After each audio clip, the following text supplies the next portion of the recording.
With the sunrise heralding a new day, the group decides to continue moving. Zio suggests finding a vantage point for better surveillance, and Wang points towards a construction site. As they ascend the unfinished building, Zio questions why they didn't choose an office building instead. Wang explains that office buildings would likely contain more zombies due to the high number of people there when the apocalypse began. Zio admits she still hasn't fully adapted to the apocalyptic mindset. Spotting something in the distance, Wang directs her attention to the site of the Sphinx statue and their burned-out bus.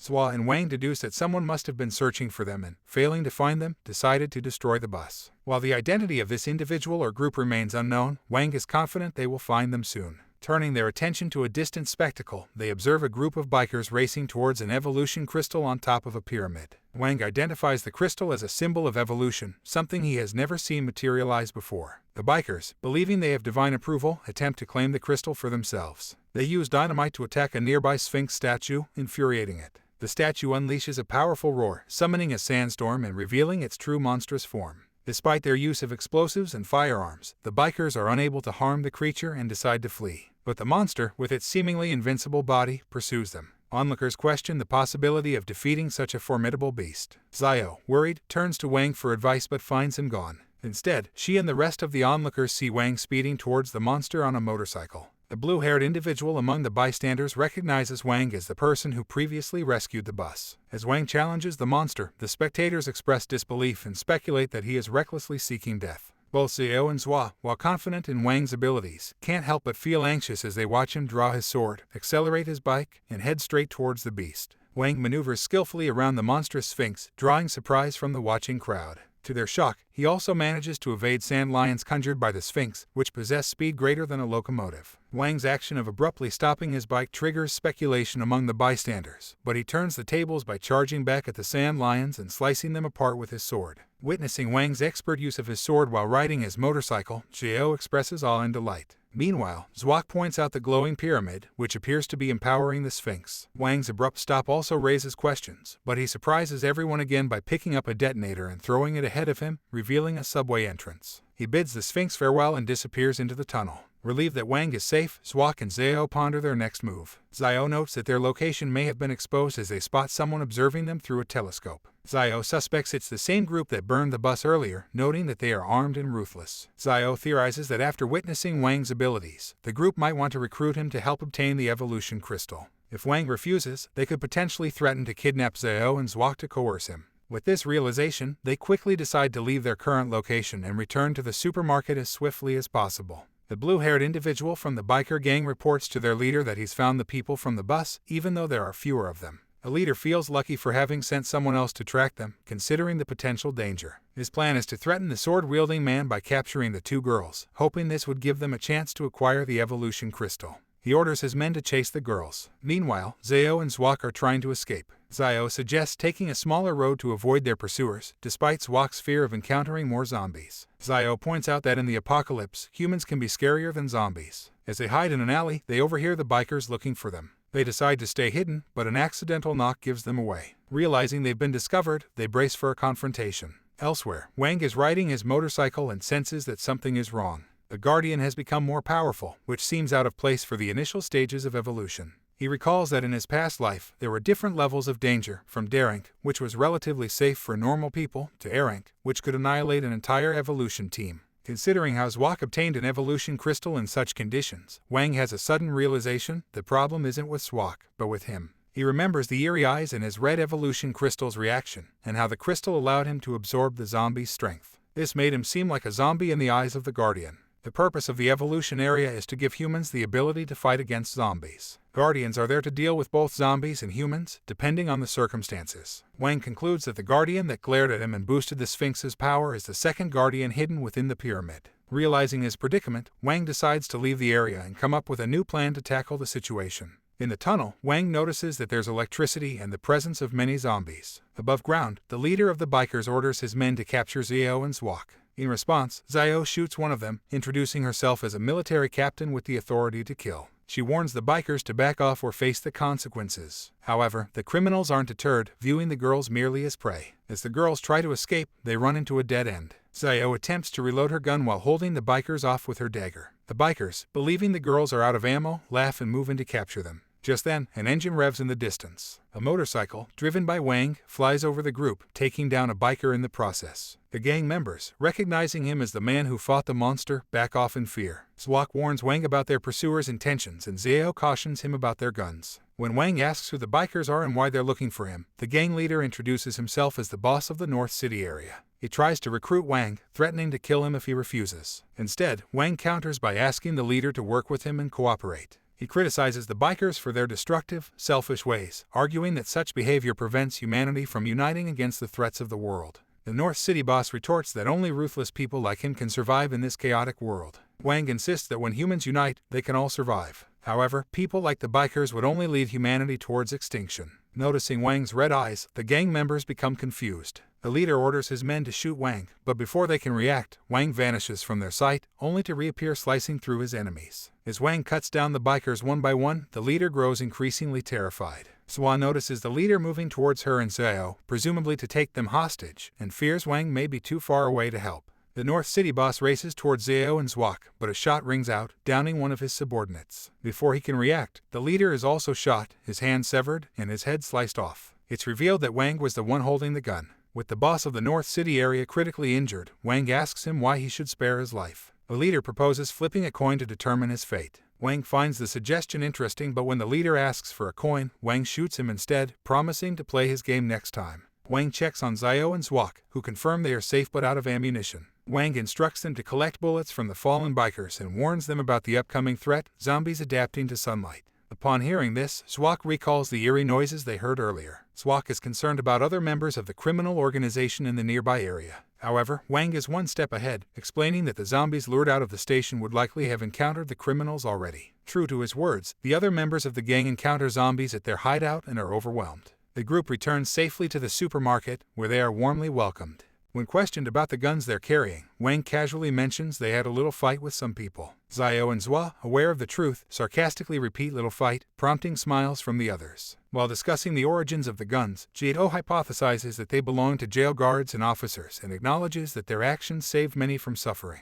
However, she seems uncomfortable with the idea of killing, even though Wang asserts that it's necessary to eliminate dangerous criminals and evildoers. Zwak asks Wang to share his side of the story. Wang puts down his can of juice and explains that their greatest enemy right now is the Sphinx. Not only does it have a colossal size and an immortal body, but there might be another Sphinx, possibly a fake one, on the other side of the pyramid. Zhao acknowledges the challenge of dealing with the Sphinx to retrieve the evolution crystal, and the group discusses the possibility of two Sphinxes. They wonder if one might be a decoy or perhaps a different form the Sphinx can take. Wang suggests an interesting theory, comparing the Sphinx to a container that holds its true life force, like a can holding a drink. They agree that they need to target the Sphinx statue behind it while dealing with the Sphinx itself. When Zhao proposes bombing the pyramid to inhibit its power over the Sphinx, Wang advises against it. He reveals there's an even more formidable monster inside the pyramid. This monster doesn't attack normal humans unless provoked, or until the evolution crystals are obtained by people. Then it goes on a rampage until the number of people matches its requirements. This shocking revelation changes their understanding of the task ahead. Wang shares that only 3 slots are available for the evolution crystal, increasing the urgency of their mission. While the idea of facing the monster in the pyramid is terrifying, Zhao and Zwa are determined to contribute. They assert their capability and courage, emphasizing that they won't be scared of the pyramid's protector. Wang appreciates their spirit and looks forward to working together on the mission to obtain the evolution crystal. They celebrate with a meal, enjoying delicious sandwiches prepared by the girls. Wang has shared the plan, and they've agreed to put it into action 3 days from now. He reflects on how, after his rebirth, he has gained an additional type of power along with his strength. The team is motivated and ready to face the challenges that await them. Wang's powers are revealed to be a product of killing zombies, which result in the formation of a red crystal within his body, functioning as a battery. This crystal not only empowers him but can also be detonated, contributing to his strength. With the knowledge that his current level of power will not suffice against the Sphinx, he decides to charge the crystal fully in the next 3 days by hunting zombies. As the day of their planned action approaches, Wang spends time battling zombies while Zhao maintains their weaponry. Noticing Wang's seemingly extensive knowledge about their situation, Zhao inquires about his true identity. Wang remains silent, leading Zhao to shift her statement, emphasizing her trust in him and reminding him of his promise to ensure everyone's safe escape from the city. Wang reaffirms his vow, leaving an emotional tension hanging in the air. As dawn breaks on the 4th day, Wang is seen riding towards the Sphinx, sword in hand.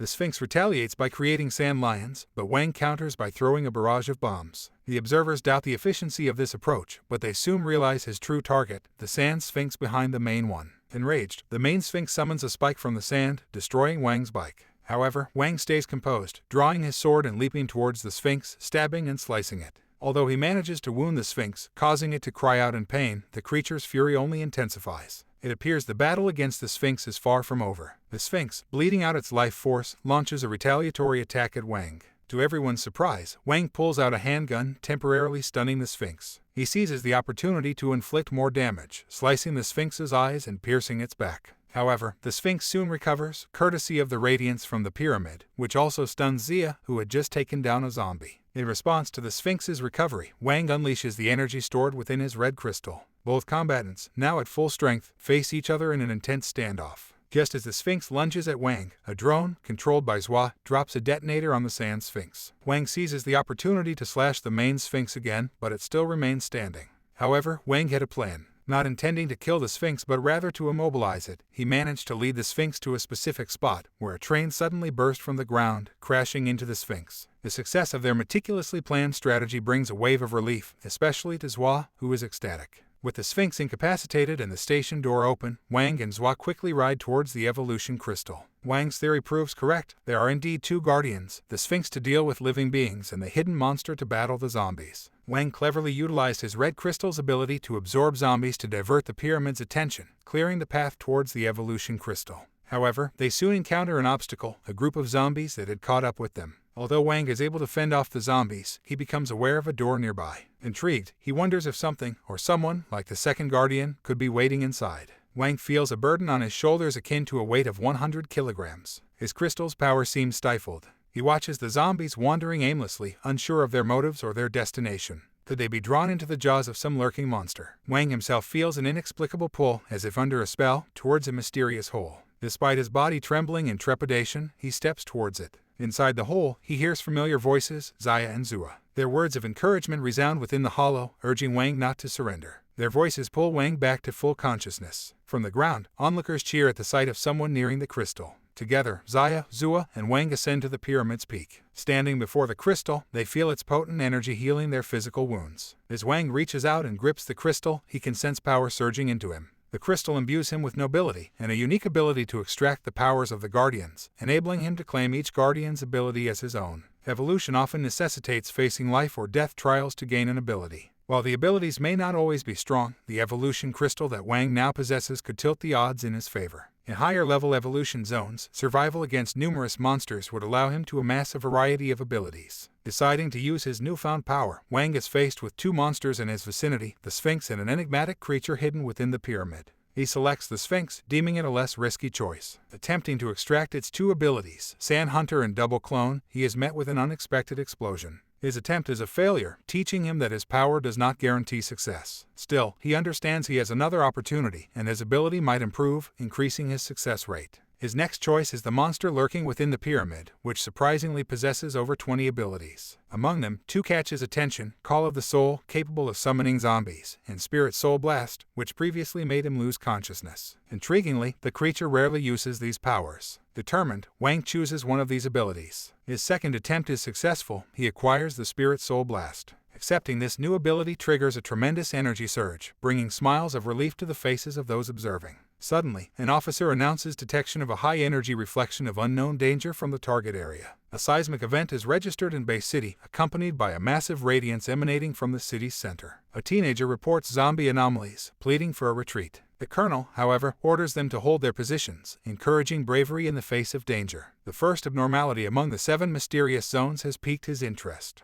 As the overwhelming light subsides, Wang takes a deep breath of the city's air. Xiaoyai asks if they have reached the outside, to which Wang responds affirmatively. With the evolutionary region removed, they have successfully escaped. However, in their conversation, they realize that Xiaoyai has collapsed. She's feverish, which Wang explains is a common reaction after obtaining a new ability. Xiaoyai questions whether Xia will recover, and Wang reassures her, explaining that the adjustment period varies from person to person based on their unique physical condition. Upon being asked about his own acquired ability, Wang reveals it as Spirit Soul Blast, carefully avoiding the mention of its true nature. To demonstrate his new power, he moves behind Shaw AI without her noticing, making it seem as though he's vanished. Shaw AI misconstrues this demonstration as teleportation, while in reality, Wang has only disrupted her mental perception and relocated. While conversing, a zombie lunges at Wang from behind. Swiftly, he eliminates the creature, suggesting they depart from this unsafe location to avoid a potential second disaster. The remnants of the evolution crystal had driven the zombies into a frenzy. Shaw AI expresses concern for Shaw's classmates, but Wang is hopeful that they are safe. As they prepare to move, Shaw AI exhibits her own power, levitating while holding Shaw. She reveals that she has gained the ability to manipulate gravity, a skill Wang recognizes as a high-level magic. It signifies a promising start for their journey. Planning their next move, Wang suggests heading towards the medical area in the southern military base. Despite the south being infested with zombies, they feel prepared to face the challenges. As they progress, they spot people fleeing. Recognizing them from their earlier encounter, they see them under attack by pursuing zombies. One of them retaliates with an axe, urging everyone to flee. However, zombies lurk in their path of escape as well, leaving them in a desperate situation. At the military base, soldiers are engaged in combat with zombies, but their gunfire proves ineffective. Reinforcements, who were already on the scene, request additional support. The colonel reassures them that help is on the way, seeking information about the zombies in the meantime. When the communication line gets cut off abruptly, he calls on any available fighters to join the front line. Determined, the colonel heads towards the battle personally. In the midst of this chaos, the previously seen group cries for help, facing impending doom. Suddenly, an explosion erupts. Emerging from the smoke is Wang, who is instantly recognized by one of the survivors. As a zombie prepares to strike, the axe-wielding survivor fends off the attack, encouraging his companions to rise, promising that safety is near. As Wang confronts the advancing zombies, his eyes begin to emit a radiant red hue. To bystanders, it appears as if the advancing undead have mysteriously frozen in their tracks, giving rise to the speculation that they fear Wang. However, this is just Wang exercising his spirit-controlling ability. Swiftly, he cleaves through the horde, reducing them to mere pieces. In the aftermath, the surviving individuals rush to Wang, imploring him to let them accompany him. As another throng of zombies emerge, a car suddenly rams into them, followed by several more vehicles that seem to launch into the undead. This spectacle leaves the crowd in awe. Clutching Zhua, hovers mid-air amidst these soaring cars, leading many to question whether her superpower surpasses Wang's swordsmanship.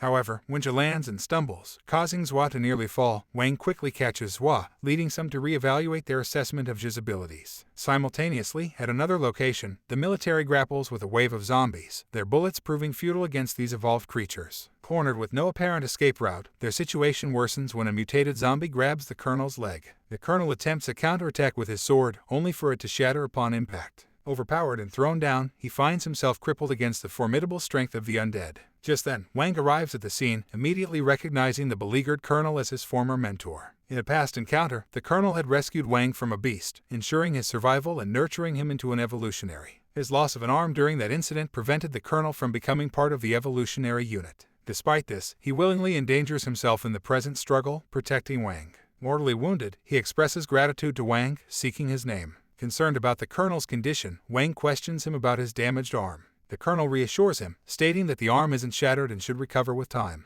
During a conversation about Wang's group, Wang advises the colonel against setting up a base within the city. Given the swift zombie evolution and the potential for mutations due to dense population, Shangduk City isn't a suitable location. Appreciating the situation, the colonel agrees to relay this information to the headquarters. He learns from Wang that Shangdu City will face destruction at the hands of a special zombie in the future, one Wang hasn't encountered yet. This monster, likely in the process of evolution, will cause immense devastation. As the colonel turns to talk to Wang, he finds him already gone. Feeling relieved, Wang is glad that Shangdu City will not have any more human bases. Zhu Yucheng is safe, Zhao Ran's ability exhibits impressive powers, and the colonel's injuries aren't debilitating. In fact, Wang has exceeded his own expectations. Bidding farewell to Shangdu City, he departs in peace. Half a month later, on the fringes of Dongqing City, two survivors named Lai Cheng and Lu Xiaoying are hurrying along in a vehicle. Despite the chilly weather, they dare not use the vehicle's heating due to limited fuel reserves. The consequences of running out of fuel could be dire. Their plan is to reach the next petrol station a short distance ahead, despite the risk of encountering zombies there. The highway is scarcely populated with cars, and if they were to run out of petrol, locating another vehicle could be extremely difficult. Eventually, they arrive at the petrol station. It appears operational, someone or something seems to be inside. Anticipating a potential zombie encounter, Lai unsheathes his knife, instructing his wife to stand guard while he refuels the vehicle and to alert him of any unusual happenings. The petrol station is eerily silent with no visible zombies around. Suddenly, a zombie latches onto his leg, causing him to panic and attempt to flee, but he stumbles and falls. As the zombie prepares to attack him, disarming him in the process, a sword comes out of nowhere, slicing the zombie.